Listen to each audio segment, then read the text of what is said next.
Hello, everyone, and welcome to another episode of That 80s Child, the Generation Y. And my name is Gabrielle. Welcome to episode 9. I'm pretty proud of myself for continuing on with this. I wasn't entirely sure how this podcast was going to go. I have one more to do, and that will end this season, and then I'll pick it back up in the new year. I hope you've enjoyed it thus far. Please check out my blog, and I will be also posting another series about like the paranormal and stuff like that, but that's still kind of like in the works. I've had a lot of stuff that I've been doing at home. So in this episode, I will be discussing communication and how it's changed over the years. I was trying to find some like interesting, intricate things to discuss because nostalgia, as you know, it's history. Therefore, there's nothing new about it. It's just discussing things that already have been. So eventually, this pool of nostalgia will eventually run out. So I'm just trying to find some like different ways to come about it to get a little bit more length out of it. So communication. We all had landlines at some point, obviously. Being born in 83, you had probably a kitchen phone that was on the wall that had a super long coiled cord that could go into a couple of different rooms if you really wanted it to. We had that at my old house in Southampton. I never really used that phone. I don't know if I ever actually talked on it. I can't remember. I was 6 when we moved, so. But it was there. I know my mom used it, and there was a really long tangled cord. My dad actually even had a rotary phone. Beautiful, ornate rotary phone. I don't know what happened to that. It might have stayed at that house. I'm not entirely sure, but it was beautiful. And I've been wanting to see about getting another rotary phone, not to use, but to have. Like, I have an old typewriter from the 1930s that I have sitting as like a display piece, but it does work. The ribbon works. I can type a story if I really wanted to and type about my podcast on it. I love old things like that, and I do want to get a rotary phone, and I think my son actually really wants to get another one too, because getting him into like all this antique stuff, which I'm happy about. So landlines are kind of obsolete now. I know a few people who still have like a home phone, like that's attached to the house. It's not a cell phone, or it's not a virtual phone, and some people just have that because it's been in that house for ever. And if they've lived in that house for a very long time, then it really doesn't go anywhere. You just kind of keep paying the bill and going along with it. So eventually phones turned in. We did have cell phones back in the 80s, and of course they were like ginormous cell phones. The first cell phone that my family had was a little bit slimmer than the ones that came out in the 80s, but it was still a brick, super heavy, and the only times that it was used is if my mom and dad were out for any length of time and to be able to contact me or my brother or whoever was watching us at the time. Because back then, the use of a cell phone was, I believe, fairly expensive. I didn't pay the bill. It was my dad's. But it was used for emergency calls only. It wasn't just to be like texting. It didn't really have that feature, I don't think. I know that in high school, people had beepers. I did not have a beeper. There was nobody that needed to beep me for anything. And I know that in the early 2000s, people were having like, the cell phones, the flip phones, and the Motorola Razr, Blackberries, and things were, I actually had, the only thing that I had that was advanced in technology, besides my computer and gaming systems, I had a PDA. And I still have it somewhere, but I have it, and it still works. And I think it was a compact PDA, and I thought it was awesome. It was just a portable touch screen that I could actually connect to the internet later on, but you couldn't do much with it. And I could write up lists and things like that. Our cell phones take care of that now, obviously.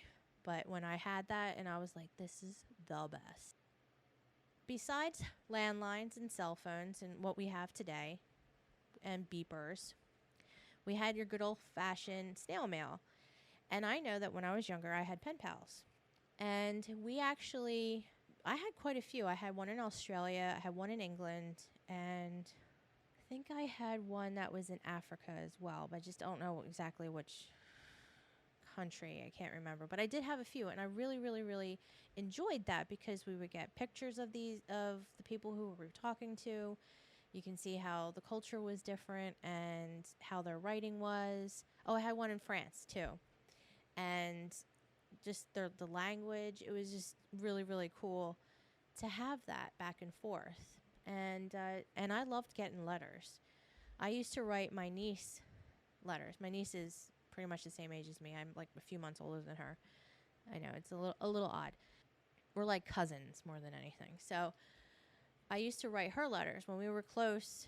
For a little while, we would write letters back and forth, and this was in like the early '90s, early to mid '90s.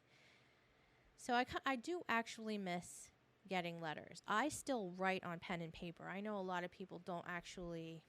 If you have no need for it, like if you don't like at work, still need to write things down. But I know that there are other companies and other people that don't necessarily need to use it. So therefore, like even in schools, they are using laptops and iPads and things like that. So it's not less paper goods. I understand that that's good for the environment. We're not cutting down trees. So I do use recycled paper for some of it. I try, but I do love pen to paper. I write everything. Even though I have a phone, even though I have a computer, I do enjoy just that feeling, and I do miss getting my letters, like I said. When you fast forward a little bit, there was actually online pen pals. You could sign up on AOL. They actually had a service that you could find people to email.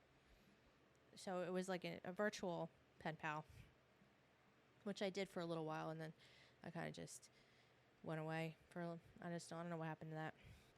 Besides snail mail, it went to email, obviously. And I think even email nowadays, unless you're in a company, email's kind of getting antiquated. We kind of message each other differently or contact each other differently than even emails. Emails was a huge thing back in the day. And you had Hotmail, you had Yahoo. Before Google, you had all of these other services, and AOL was like a big one. And the first one I had, I was 16. I still have that email from AOL. Now it's just all spam, but I still have it. And then beyond email, there were like chat rooms that you can go on in AOL Instant Messenger, and there was ICQ, and I know that there was a bunch of other things that you could chat on. And I know it's not necessarily communication, but I don't know if anybody remembers like LiveJournal or Dead Journal. I was on Dead Journal because of the emo kid that I was. And I actually can still go on there and find my passages of emo-ness. Beyond the emails and things, like we kind of graduated to social media, didn't we? So it was MySpace. And MySpace, granted, I had graduated, and then it was only a few years. I would say like 2 to 3 years, and then MySpace was out, and I'm like, everybody's like, we can reconnect on there. And I'm like, I literally just saw you a few years ago. This is not reconnecting. It needs to be like a decade before we're like, quote unquote, reconnecting. But so I saw a couple of people on MySpace, and before it turned into like a music format. And I don't even know. I think you can still go on it. I did lose some pictures. I never backed up the pictures that I had on there, but majority of them were things I had like a hard copy of. And then Facebook. Facebook originally, you can only sign up unless you had a university email, and I didn't. So I didn't get to go on it until 2006, which I had that account up until a few months ago. Somebody hacked it, and I'm just a little bitter about it, so I'm going to mention it here. I had to create a whole new Facebook account. And what sucks is that I knew it was happening. I was actually I had to go into to have a procedure done at the doctor's, and I got the email that there's been some odd activity. Is this you? And I couldn't do anything until I got out of there. And by that time, it was just too late, and I can't even contact Facebook. It was so, I'm still pissed about it. But it's all the pictures I have on that account, I have on my Google Cloud and all that. So it's not as though I've lost pictures. It's just more of like I had that account for a very long time, and it's not like I had any information on there that was vital for that individual to have to take. But okay, I hope you enjoy. Especially in the first few years of my life on Facebook, it was all very depressing. So I hope you're ready for a very big roller coaster ride if you're going to read through my shit. So I digress. So we had Facebook, then Twitter, then Instagram, and or Snapchat now. Well, that's not even new. Then TikTok, and I'm sure there's other ones that are out that I'm not even aware of. There's also Discord and Twitch, and obviously YouTube, which is you can communicate to people that way, but it's mainly platform for established YouTubers, or if you're just trying to upload your family vacation so people can view it. I don't know. I don't use it for that. Mainly what I use YouTube for is to watch crazy videos that people post. So not necessarily for me, for people to see things on my end. But you never know. Maybe I'll start a YouTube channel. Doubtful, but you know. For contacting our relatives, communication has changed so much over the years, and I feel like it's a short span of time that went from the occasional call on the holidays or birthdays to being able to text very quickly and or have FaceTime or Skype or Zoom or whatever it is that you use now to talk to your relatives, especially if they're long distance relatives. I know my son has a family that are over in England because his father's British, so most of the other half of his family is over there. So Skype is continually used to talk to them, and they're 33,000 or 3,300, not 33,000, 3,300 miles away. So, otherwise it would have been a very expensive long distance phone call. That's a plus, because if you haven't had the means to be able to contact somebody that was at a distance, now we're in a way closer that way, unless you're not close to your family, and maybe that's not good. I don't know. However, I do find that as much as we think that we're connected to each other and that we have all of this great technology that's able to bring us closer together, quote unquote, it really isn't.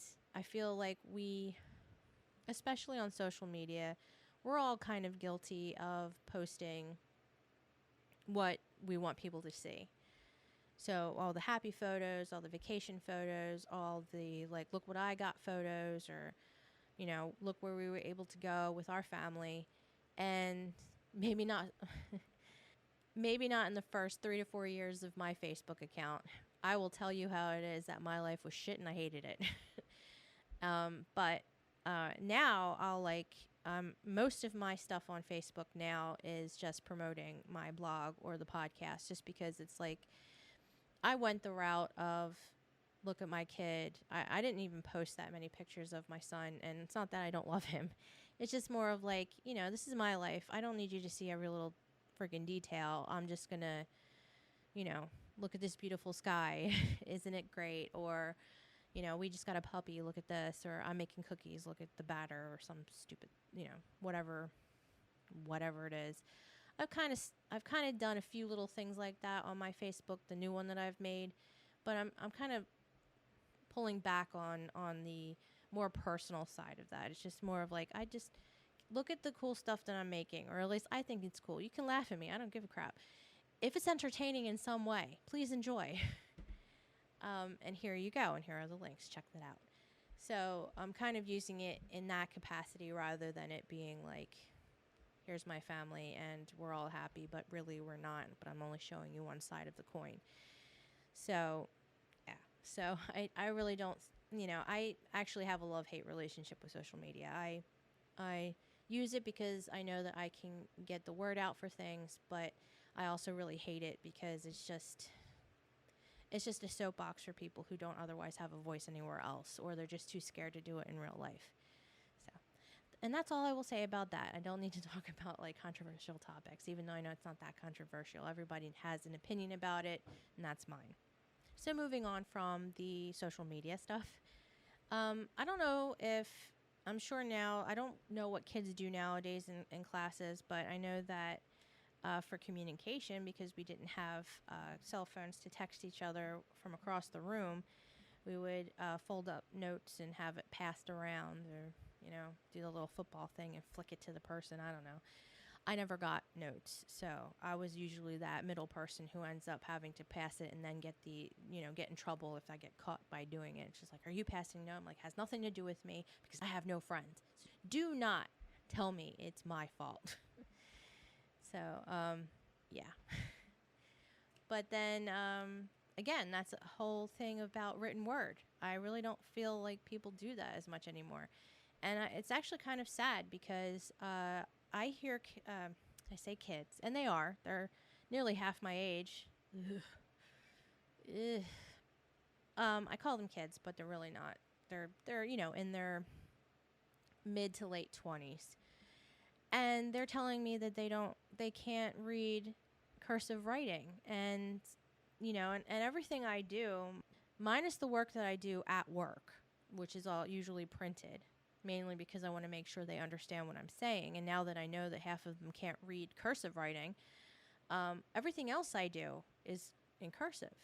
And it's like, they're like, it's like another language or in code. And I'm like, what? And they don't know how to write out checks, although I know checks are kind of becoming obsolete now. They can't even address an envelope. But again, snail mail is kind of out the window, or it's just printed online. You don't even have to do anything. It's all done for you. And I feel as though that I know we invented these things so that it can be better, so that as the years progress, we try and make it better to the point where we have to do less and less for it. But I also feel like it dumbs us down a little bit. Do we necessarily need to know how to address an envelope 50 years in the future? Probably not. However, if technology decided to shit the bed, or we had like a massive issue and we just didn't have it anymore, what would we do? There would only be maybe a few people at that point, if they're not already dead, that would know how to do it. So it's kind of scary to think that, but then again, I'm not trying to be like the preppers that are prepping for the end of the world. But I'm just saying, like, if something was to happen for any length of time and you needed to at least know some basic things like that, I think a lot of the kids nowadays would be screwed, but that's my opinion. My son knows how to address an envelope and write out a check, because that's stuff that you kind of learn, and I've taught him that, and he knows how to read and write cursive. So hopefully he'll be the one that you have to go to. Maybe he'll be the next world leader. Dear God. So communication has changed so much. These podcasts, radio, this is technically radio, but not, it is radio. You don't see me. But it's pre-recorded and then placed in. Sometimes they do it live. Radio is kind of like switching over to like the Sirius XM or whatever, like, satellite radio. And I used to listen to Preston and Steve on MMR every morning for almost a decade when I was going to my other job. And I used to listen to them on and off throughout my teenage years, but not, but I haven't listened to it in a while because I have songs I want to listen to at a specific time. And I used to be like that anyway. I would have my CDs or cassette tapes, whatever it was that I had, that I would make mixtapes for myself that would get me through the day. Like I said, in my Music and Bullies, I'm still like that. I still have the same song, not the same songs, but I have my background music. I think communication has diminished. We don't like to talk on the phones anymore, at least majority of people. I know you see the memes all over the place. It's like, if you have something to say, text it to me. There's no need to call. I never liked talking on the phone. Most of the time, I liked to talk face to face if it was something important. Now it's just like if it's something just kind of random or offhanded, it would just be a text message. Because unless it's like dire emergency, I shouldn't need to hear from you. And it's kind of sad that way because, we have all of our good friends. And, I think even though you're close and that communication's still there, we're kind of missing out a little bit. I think that intimacy that it used to be like, I know that we would get calls on holidays, like Christmas morning. We would have, my brothers and my sister would call, and or my aunt and other people would call in the morning to wish us, happy holidays and stuff like that. Now it's like a Facebook post. I just don't find that to be caring or of any consequence. It's just it's like having a pre-made stamp and stamping it on a million different things and making it seem like you care. It's like happy birthday on Facebook. I say happy birthday to majority of people because that's how I am, but a card would be nice. I love cards.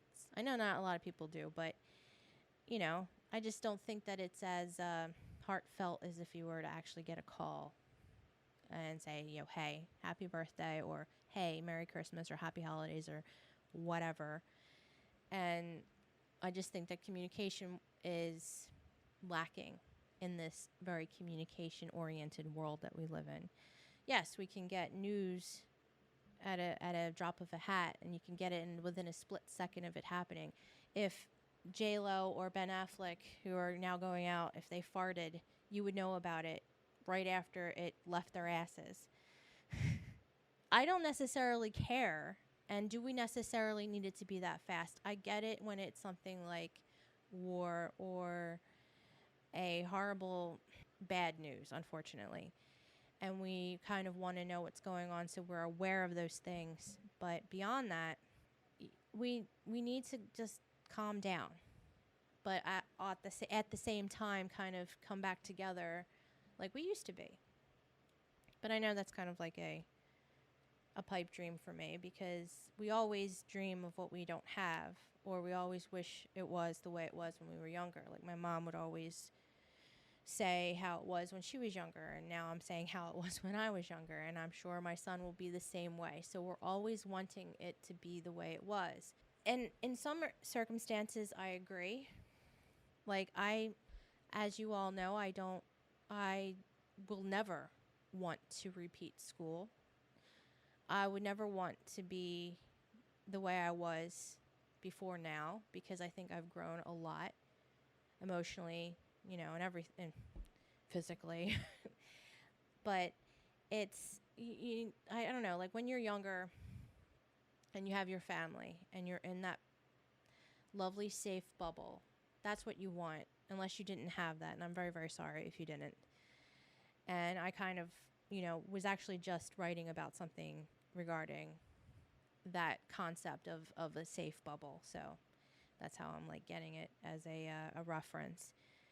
Yeah, I miss hearing from people besides the pre-made rubber stamp that I get on Facebook or whatever social media.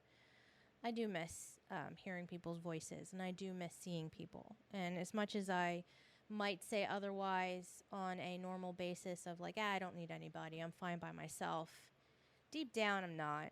And I think that it's kind of like playing The Sims. In the newer version, you could just easily go online and you can get your social bar up.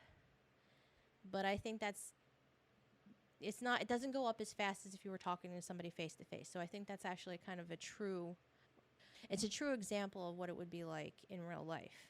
Like you're trying to get your time with friends, but getting it through a text or a FaceTime session is different than if it were like with somebody, because it's just like you get that energy from people. And then there are times you don't want anything to do with people. Believe me, when I go out and I hang out with my friends, I'm pretty much beat for the next day, because it does take out a lot of energy from me.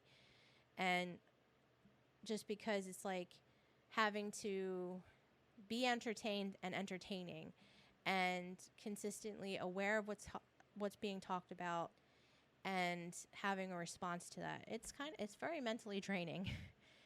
So I get not wanting to be like that all of the time, but I do like it when I have to go out with my friends, or not have to, when we all go out. I'm so excited to actually go out with whether they're excited, I have no idea. Maybe it's just me. But I enjoy it very much, but I couldn't do it on a daily basis. I would prefer to just it be like it every other weekend, like we kind of do. And sometimes I would love to have, like, if I had them on, speed dial, I'm like, hey, can we just hang out right now? Sometimes, but I know that they're busy, and sometimes I'll do something else. But I think communication is, there's too much and there's not enough, if that makes sense to you. So I can see so much has changed. I can see how it's good to be able to contact somebody at a touch of a button if they're available. But I also see that it also kind of makes it a little less intimate and genuine. Because I feel like when you're face to face with somebody, you're a little more open to being vulnerable. And when you're behind a screen, you think you can do anything because you feel like you have that anonymity or the ability to just click a button and just disappear. I don't like that. I like that in certain circumstances, but not with everything. And I think that we need to be a little bit more face to face with each other. So, yeah, my opinion doesn't have to be yours. And, whether you agree or you disagree, that's cool. I hope you enjoyed this episode. I know it was a little bit more opinionated, I guess. But that's what this is supposed to be about. Like, it's nostalgia, but also going against what we have now and how much has changed, and not all of it is good. So, the good and the bad have to be talked about. At least, like, again, in my opinion. And, we're all allowed to have our opinions, and you can totally disagree with me. I respect that. So if you enjoyed this episode, please leave me a comment.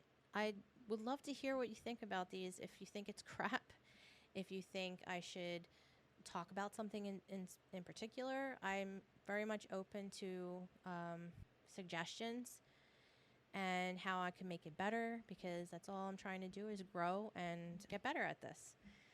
So please check out my blog. I just posted a new one the other day regarding my top 5 psychological thrillers.